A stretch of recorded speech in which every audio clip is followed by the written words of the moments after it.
Hello, we begin this news hour in Berlin. That's where Libya's warring leaders and powerful outsiders who back them are at a summit aimed at ending years of chaos and conflict. So the Chancellor Angela Merkel is hosting 12 world leaders, including the presidents of Turkey, Russia and France, as well as the UK Prime Minister Boris Johnson. Their priorities are to curb foreign military interference and solidify a ceasefire.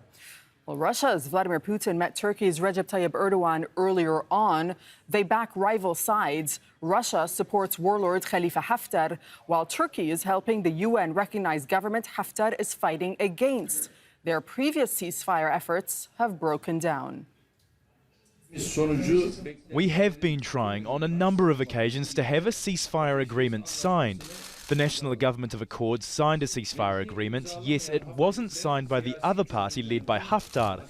If we fail to have a ceasefire in place and if we fail to have an agreement signed, we will never see Haftar's hostilities coming to an end. We thank both the parties for coming to Moscow, as they both had heeded our calls and they had both responded to our demands of a ceasefire. Now we are in Berlin. We hope for more success in this particular crisis. Well, back in Libya, fighting has continued near the capital, Tripoli, and there have been reports of artillery fire. That's as Haftar's forces try to take an area south of the city. We have Al Jazeera's Mahmoud Abdul Wahed, who's standing by in Tripoli to tell us more about that. We'll speak to him in just a moment. But first, let's cross over to Jamal Shayal, who's standing by for us in Berlin. And Jamal, with many different players and different stakes in Libya, what are the chances of success and what should we be looking out for?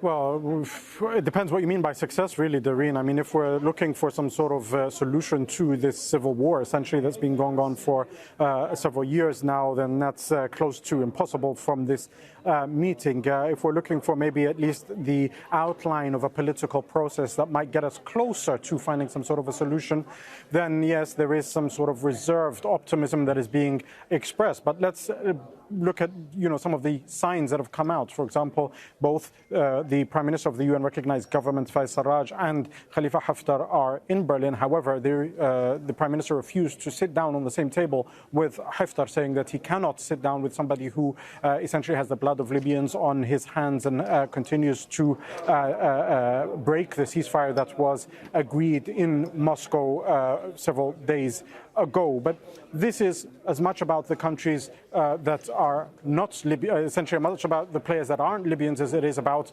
the Libyans themselves. So as you mentioned there, you have Russia on one side, you have Turkey on the other, but you have so many other players who are either directly involved or those who are trying to regain some sort of influence in what is an extremely strategic country, both economically and geopolitically. So you have the United Arab Emirates, you have Egypt that have been militarily involved in Libya, who see in Libya a threat to their vision of the Middle East, one that is essentially ruled by specific regimes that are against the Arab Spring and are against all that it represented. And you have other countries on the other side, for example, that aren't necessarily looking at the demarcations of their influence vis-a-vis countries by that kind of premise. But you have things like Algeria, Morocco and Tunisia, who also are impacted either directly because they border with Libya or because of their influence in North Africa. And then you have the Europeans. We've got the Prime Minister of the United Kingdom, Boris Johnson. You have the Italians with their history in Libya. You have the French who have been accused of selling weapons to Haftar.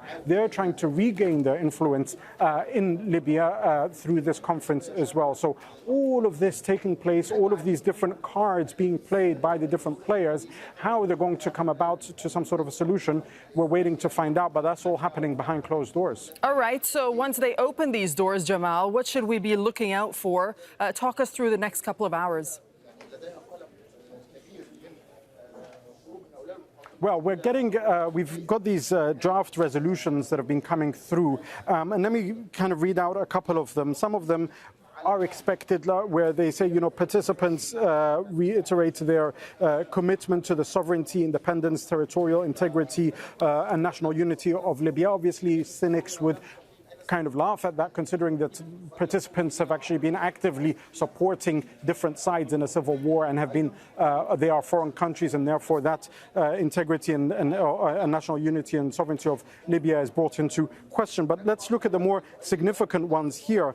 And the most important, I think, and this is probably the most tangible thing that will come up, comes under the band of follow-up. And these are points 5.1 to 5.5 in this draft resolution, where they call upon the Secretary General of the United Nations and his special envoy on Libya, Salama, to essentially chair the Berlin process and the outcome of this. And from this, they say a operational group will be set up, what they're calling the International Follow-up Committee, or the IFC, and that will be under the coordination of the, it will basically coordinate the aftermath of the Berlin summit, will be under the chairmanship of the special envoy, the UN special envoy, as well as a rotating chairmanship, what we guess is between the countries that are here in Berlin, which will look at two different aspects, two different strands to it.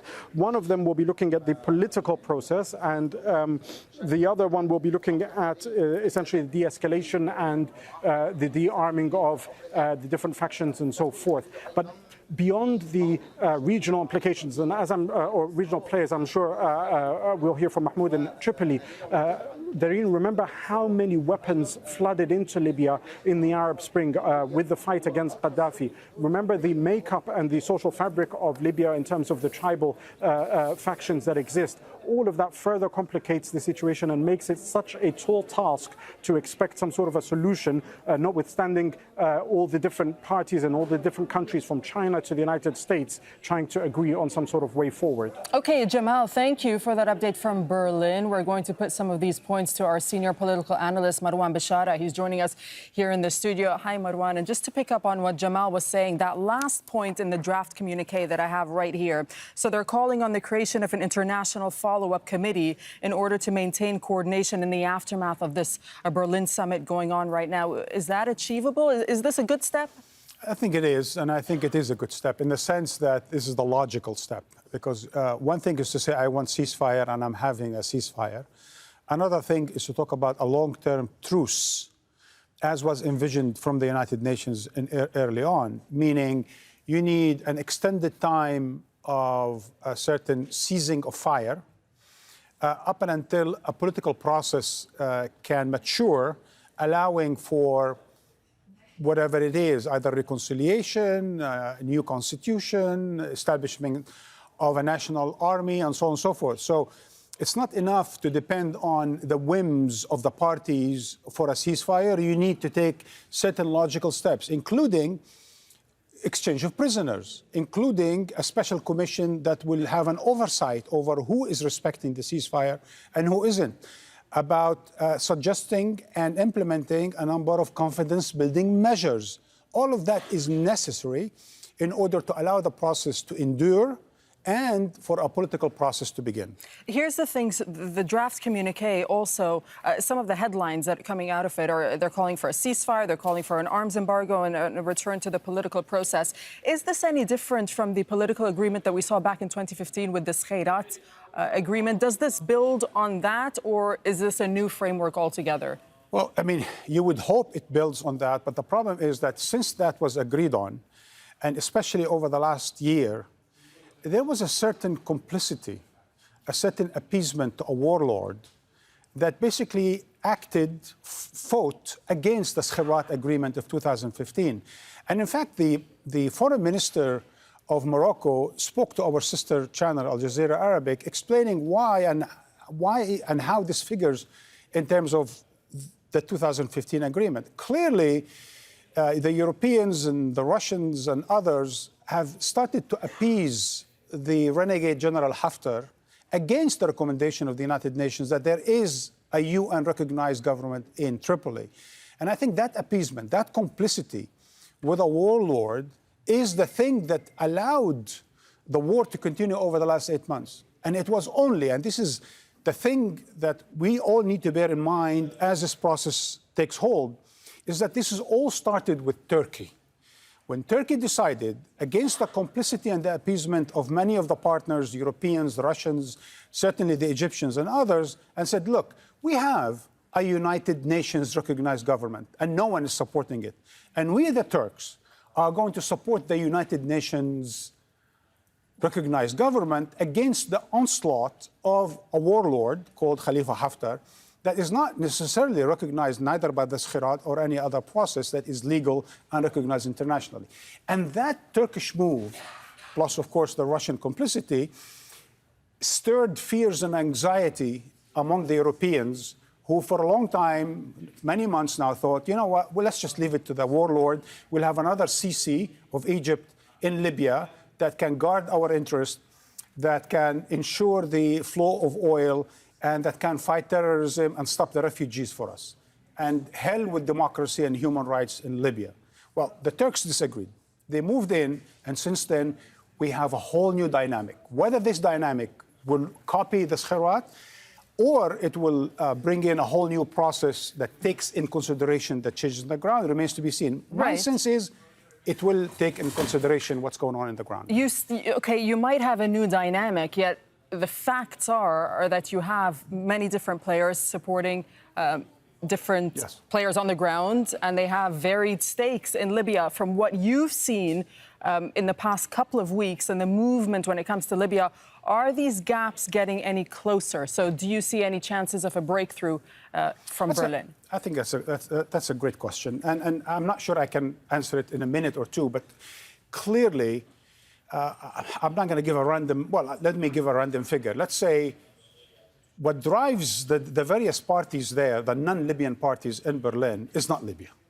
What drives them is their own strategic calculus. And they have all now paid attention that their disagreements, their appeasements, their complicity, sitting on their hands, have allowed the situation in Libya to deteriorate.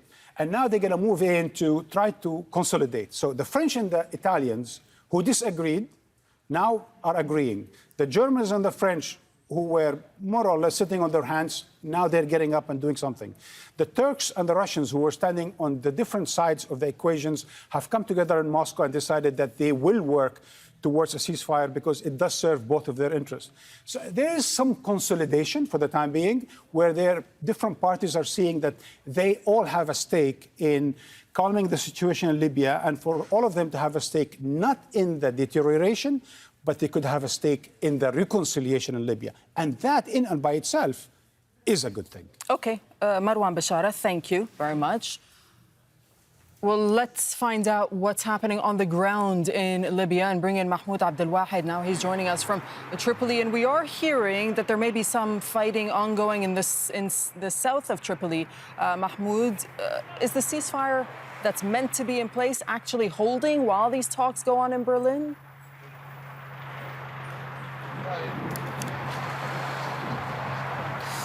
Well, Doreen, several violations by Haftar's forces on the ground have been documented by the government of national accord, including the targeting of areas in southern Misrata, in an area called the Bugrain. But today here in the capital, Tripoli, we have been hearing sounds of heavy fire, and the government military sources say that Haftar's forces tried to advance in a couple of axes in southern Tripoli, but they say they have repelled that abrupt attack. They also say that Haftar's forces used artillery fire and mortar rockets in that attack. Meanwhile, the situation remains very chaotic in the east of the country, as the blockade of 5 major oil terminals by forces loyal to the warlord Khalifa Haftar continue. And in the south of the country, we've been getting reports from the south saying that tribal men have been trying to block 2 major oil fields, al-Sharara and al-Fil oil fields in the south of Libya. It seems that as the peace talks are going on in Berlin, but both rival factions on the ground are not abiding by the ceasefire initiative proposed by both Turkey and Russia 10 days ago. The lack of trust is a key expression here. It seems that both rival factions need a long time and effort in order to build trust between them. All right, Mahmoud, thank you for that update from Tripoli.